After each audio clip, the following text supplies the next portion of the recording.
রাজনীতিতে অলরেডি কঠিন চাপে পড়েছে বিএনপি। এখন পর্যন্ত কিন্তু বিএনপি সরকার না, শপথ নিতে পারেনি। তবে হ্যাঁ, দিস ইজ বিএনপি সরকার, কারণ এখন দেশ চালাচ্ছে বিএনপি কার্যত।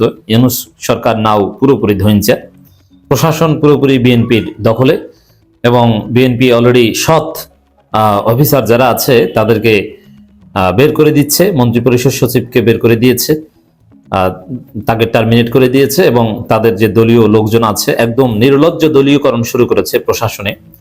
এবং আপনারা দেখেছেন যে নোয়াখালীতে বিএনপি যে জঘন্য ঘটনা ঘটিয়েছে, এটা ধামাচাপা দিতে প্রশাসন, মিডিয়া তো বিএনপির দখলে আগে থেকেই, প্রশাসন কিভাবে নির্লজ্জ ভূমিকা পালন করছে। এসপি ভাব নেয় যে তিনি জানেন না, এবং মেডিকেলের পরিচালক তিনি ফোন বন্ধ করে বসে থাকেন। এর মানে ঘটনা ধামাচাপা দিতে হবে, এটা তারেক জিয়ার নির্দেশ।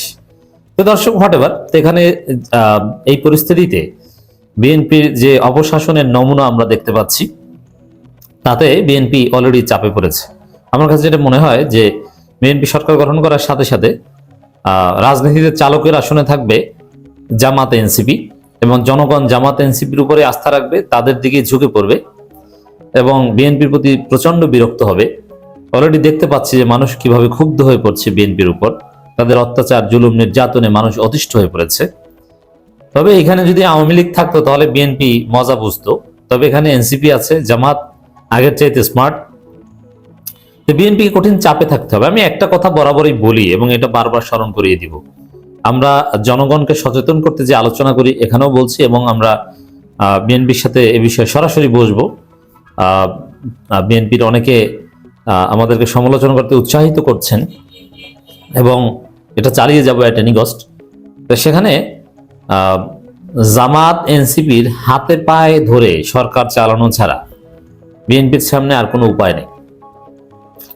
যদি জামাত এনসিপিকে দমন করে সরকার চালাতে চায় তাহলে বিএনপি সরকার ফল করবে। দেখেন, এটা নজিরবিহীন।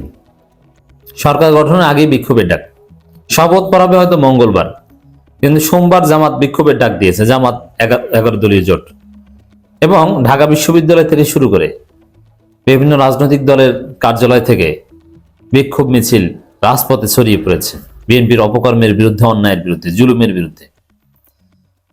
অতীতে কখনো বাংলাদেশে নির্বাচন শুরু হয়েছে 1991 সালের পর থেকে। তার আগে যেটা হয়েছে ওটা কোনো নির্বাচন, ওটা ফাজলামি। 91 পর থেকে যারা ক্ষমতা এসেছে তাদের বিরুদ্ধে ঢাকা বিশ্ববিদ্যালয়ে মিছিল হয়েছে, এরকম কোন নজির দেখাতে পারবেন না। বরং যারা ক্ষমতা এসেছে তাদের দখলেই থাকতো সাথে সাথে বিশ্ববিদ্যালয়, এবং যারা পরাজিত হয়েছে, সেকেন্ড হয়েছে, তারা পালিয়ে যেত। কিন্তু এখন দেখছেন যে ঢাকা বিশ্ববিদ্যালয় এখন পর্যন্ত ছাত্রদল নতুন কোনো আধিপত্য বিস্তার করতে পারেনি এবং পারবে না। এবং ঢাকা বিশ্ববিদ্যালয়ে খুনি তারেক জবাব দেয় স্লোগান হয়।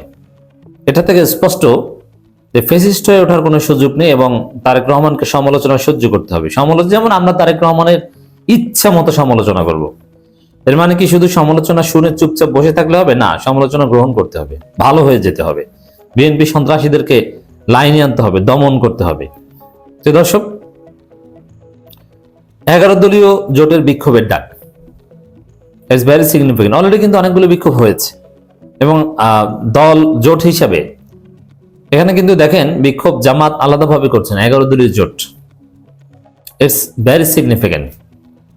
জামাত একাকে ডিল করবেন না। এখানে একটা বিষয় বিএনপিকে স্মরণ করিয়ে দিই, বিএনপি যদি একটু বাড়াবাড়ি করে অনিবার্যভাবে জামাত আওয়ামী লীগ মিলে যাবে। আওয়ামী লীগ দল হিসেবে আসতে পারবে না, আসার দরকার নেই, কিন্তু আওয়ামী লীগের যারা সাধারণ নাগরিক তারা জামাতের সাথে মিশে যাবে। এবং এখানে বিএনপি মানকে চিপাতে অলরেডি পড়েছে। যেমন বিএনপি আওয়ামী লীগের ভোটে ক্ষমতা এসেছে, আওয়ামী লীগের কমপক্ষে 15% ভোট পেয়েছে। কারণ বিএনপির আমরা যেটা দেখেছি বাস্তবে, আমাদের বিশ্লেষণ যারা শোনেন, সব দিক থেকে বিএনপির চাইতে জামাতের শক্তিমত্তা বেশি ছিল। জনসমর্থন আপনি আপনার চারিদিকে দেখেন, বিএনপি খুঁজে পাওয়া যেত না, সব বিএনপি গুলো জামাত করে। কিন্তু এত বিএনপি কোথা থেকে আসলো? আওয়ামী লীগের লোকজন আমরা ভেবেছিলাম যে তারা একটা অংশ জামাতে ভোট দিবেন, কিন্তু না, বিএনপি তাদের সাথে লিয়াজু করে হিন্দু এবং আওয়ামী লীগের ভোট বিএনপির বক্সে নিতে তারা সক্ষম হয়েছে। তা এই জায়গায় যদি আওয়ামী লীগকে বৈধতা দিয়ে দেয় বিএনপি, তাহলে এক আহ, জামাত এনসিপি থেকে কঠিন প্রতিবাদের মুখে পড়বে, জনগণ ক্ষিপ্ত হয়ে যাবে, এটা একটা বিএনপির জন্য বিপদ। আবার আওয়ামী লীগকে বৈধতা দিয়ে দিলে বিএনপির যে ভোট ব্যাংক, কমপক্ষে 15% ভোট আওয়ামী লীগ থেকে পেয়েছে, সেই 15% ভোট তো আলাদা হয়ে যাবে, সেটা তো আর বিএনপিতে থাকবে না। বরং বিএনপির জন্য লাভ হচ্ছে আওয়ামী লীগকে নিষিদ্ধ রেখে বিএনপির মধ্যে আওয়ামী লীগকে আত্মীকরণ করতে পারে কিনা।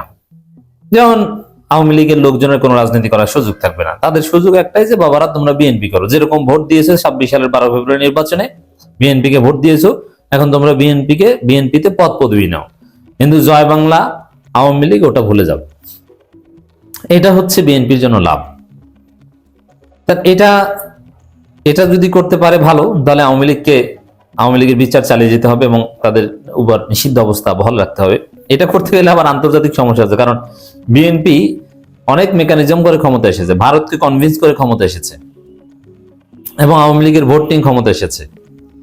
তা আওয়ামী লীগ আবার এটা বলে দিবে, বেকায়দে আছে। তবে ওভারঅল সব হিসাব নিকাশ এলোমেলো হয়ে যাবে, যে ভাবে এগোচ্ছে তাতে বিএনপি একটা কঠিন চাপে পড়বে, ত্রিমুখী চাপে পড়বে, জনগণের চাপে, জনগণের চাহিদা পূরণ করতে পারবে না। এই রমজানেই বুঝবেন বিএনপি কি পরিমাণ গালাগালিটা খায়, তাদের অব্যবস্থাপনা, এবং রোজা এবং ঈদকে কেন্দ্র করে চাঁদাবাজি কত প্রকার ও কি, জাস্ট ওয়েট অ্যান্ড সি, আপনারা দেখবেন।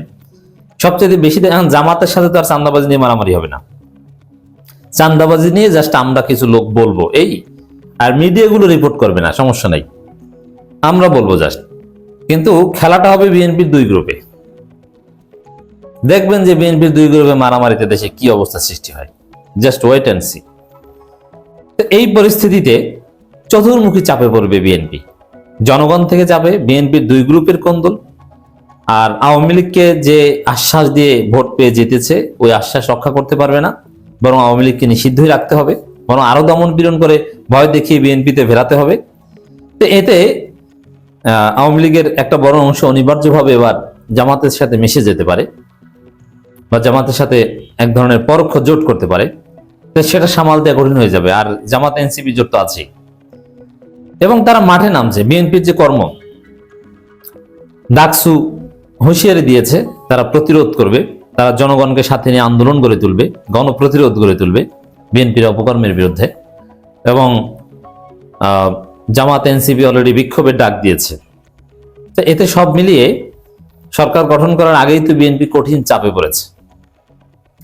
এমন চাপে থাকবে, রাজনীতির চালকের আসনে থাকবে মূলত এনসিপি জামাত, ক্ষমতায় বিএনপি কিন্তু চালকের আসনে থাকবে এনসিপি জামাত। কারণ আমি স্পষ্ট দেখতে পাচ্ছি এনসিপি জামাতের হাতে পায়ে ধরে দেশ চালানো ছাড়া বিএনপির সামনে আর কোনো উপায় নেই।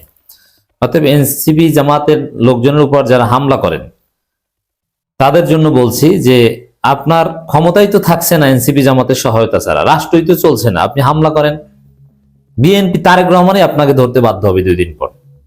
অতএব মাঠে ময়দানে যারা জামাতের উপর অতি উৎসাহে হামলা করেছে প্রত্যেককে জেল খাটতে হবে। এবং আমি একটা কথা বলি, যারা অন্যায়ভাবে, সম্পূর্ণ অন্যায়ভাবে জুলুম এর অংশ হিসাবে জামাতকে থ্রেট দিচ্ছেন বা হামলা করছেন, প্রত্যেককে জেল খাটানো হবে টুডে আর টুমরো। এই বিএনপি সরকারের মাধ্যমে জেল খাটানো হবে, কিভাবে আপনি বুঝতেই পারবেন না।